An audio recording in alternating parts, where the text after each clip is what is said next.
L-erba l-ġurnal The Times ikkwota lill-Ministru Austin Gatt jiġħad spekulazzjonijiet li setgħu kienu qegħdin isiru dwaru fejn għamilha ċara li assolutament mhux se iċedi s-siġġu parlamentari tiegħu. Gatt stieden lil dawk li qed jivvintaw din l-istorja dwaru sabiex isibu xi ħaġa aħjar fuq xiex jitkellmu.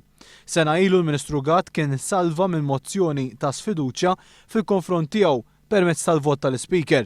Dakinhar il-Prim Ministru Lawrence Gonzi kien iddikjara li jekk ser jaqa' l-Ministru Gatt kien ser jaqa' l-Gvern kollu. Minn dak iż-żmien l-hawn Austin Gatt intgħażel mill-istess Prim Ministru biex fl-istess ħin li jibqa' fil-kabinett tiegħu jibda jieħu ħsieb ukoll il-kampanja elettorali tal-Partit Nazzjonalista.